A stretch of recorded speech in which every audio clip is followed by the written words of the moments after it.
Durante la digestión, los carbohidratos se degradan en glucosa, que se transporta en el torrente sanguíneo.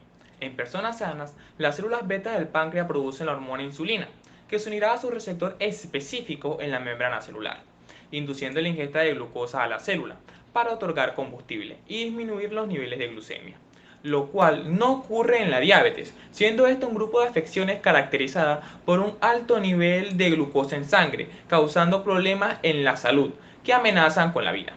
Existen dos tipos de diabetes crónica, la diabetes mellitus tipo 1, en la cual las células beta del páncreas son destruidas por el sistema inmune. Cabe destacar que no se conoce la causa exacta de esto y ocasiona que menos glucosa entre en la célula por la deficiencia o ausencia de insulina. Y también se encuentra la diabetes mellitus tipo 2, en la cual el páncreas produce insulina, pero existe un error ya sea en el receptor o en la señalización que éste debe producir, lo cual afecta la sensibilidad a la insulina e impide importar glucosa a la célula, como se ha demostrado en el informe del Comité de Expertos en Diagnóstico y Clasificación de la Diabetes mellitus. Adicionalmente, a largo plazo, se altera la secreción de insulina, haciendo que la mayor parte de los pacientes precisen de tratamiento de insulina exógena. Y la forma en que la medicina puede tratar esta enfermedad será el tema abordado por Antonia Amaro, Carleni Silva, Juliani Salazar y mi persona, Víctor Gómez, estudiante de la Universidad de Oriente, con la finalidad de evidenciar la eficiencia de la arcarbosa como fármaco de primera línea y en combinación con otros fármacos. La acarbosa es un fármaco oral antihiperglucemiante que disminuye la respuesta glucémica postprandial, es decir, después de una comida, como lo confirman múltiples estudios, estos señalados en pantalla. Su mecanismo de acción consiste en la inhibición de una enzima presente en las vellosidades del intestino delgado, denominada alfa-glucosidasa. De hecho, se considera el representante más antiguo de la familia de inhibidores competitivos de la alfa-glucosidasa. Esta enzima se encarga de hidrolizar a los carbohidratos y su inhibición produce un retraso en su digestión, evidentemente, cuya absorción se prolonga. Esto significa que la elevación postprandial de la glucemia se prolonga, por lo tanto se reduce el impacto que puede generar. Su eficiencia es admitida, pero no está establecido con exactitud en qué momento o fase de la diabetes se debe implementar o se debe utilizar. Cabe destacar que generalmente se suele administrar en el primer bocado de las tres principales comidas del día. Siguiendo con la continuidad de estas presentaciones, ahora hablaremos un poco sobre los efectos adversos que trae consigo el consumo de la carbosa. Como fue antes mencionado por mis compañeros, sabemos que la carbosa desempeña un papel muy importante en el área de la medicina. Además, esta es usada para mantener los niveles de azúcar dentro de los rangos que nosotros conocemos como normales. La carbosa es administrada a los pacientes diabéticos, pero al igual que todos los medicamentos, la misma puede tener efectos secundarios en algunos pacientes. Para efectos de esta explicación los dividimos en efectos frecuentes y poco frecuentes. En los frecuentes tenemos mala absorción, meteorismo, ruido intestinal, flatulencia, distensión abdominal y diarrea. Entre los raros o poco frecuentes tenemos cefalea, mareo, debilidad, anemia, hipoglucemia, trombocitopenia, el cual es un trastorno de la sangre y del sistema linfático. Tenemos también trastornos del sistema inmunológico, el cual se manifiesta como urticaria u otros síntomas.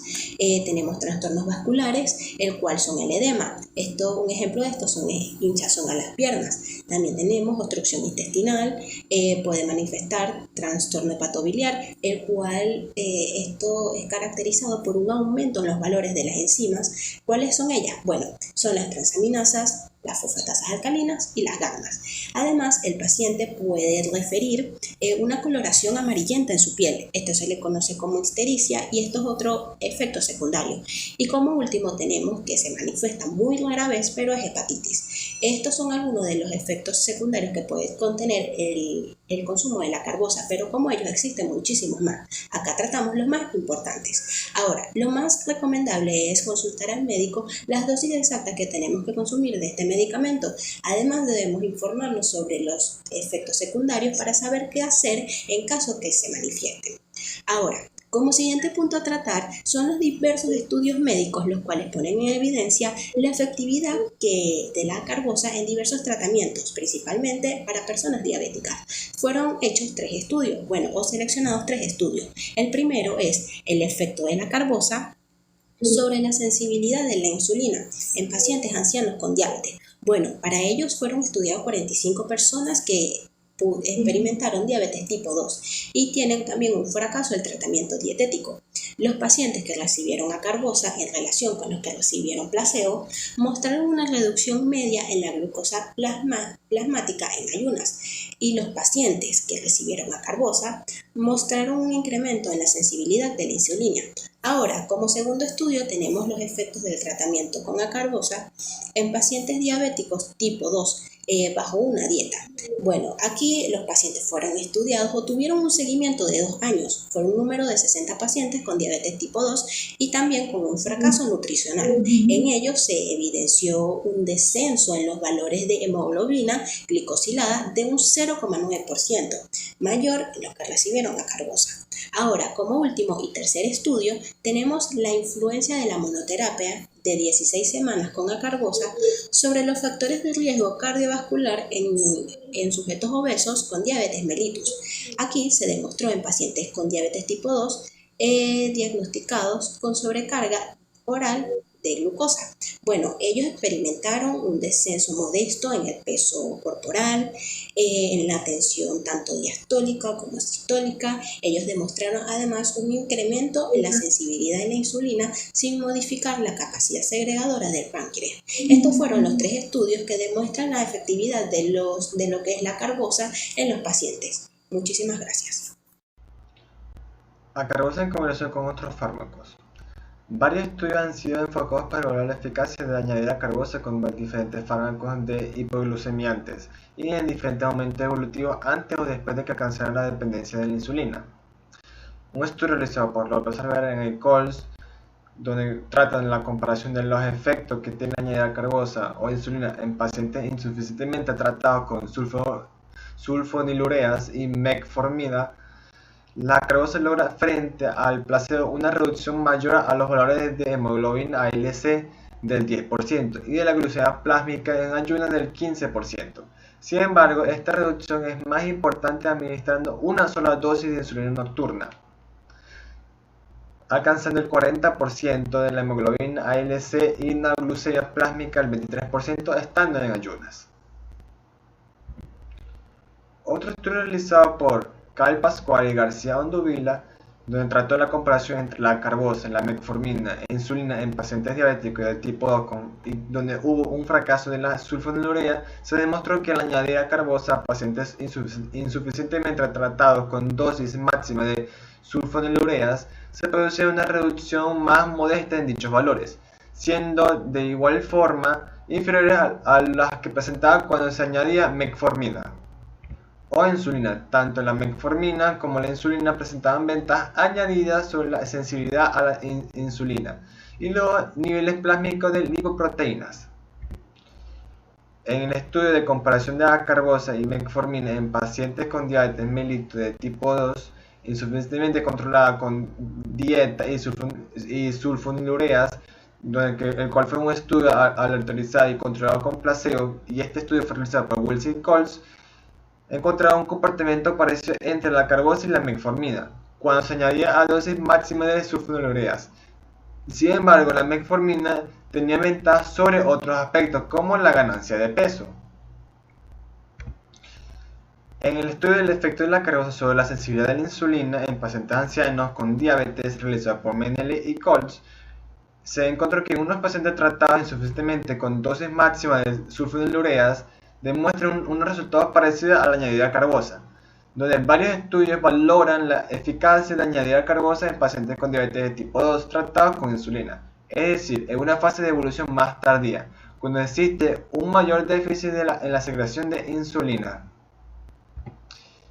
En el estudio del efecto de la carbosa en el tratamiento adicional con insulina en pacientes diabéticos de tipo 2 con fracaso del tratamiento con sulfonilureas realizado por Stein y Coles, se logró evidenciar los efectos de añadir acarbosa a pacientes tratados con una combinación de insulina y sulfonilureas. Encontraron que la acarbosa logra una reducción media de la dosis de la insulina en 8 unidades, del 15% en los niveles de hemoglobina A1C, y mejora la sensibilidad de la insulina.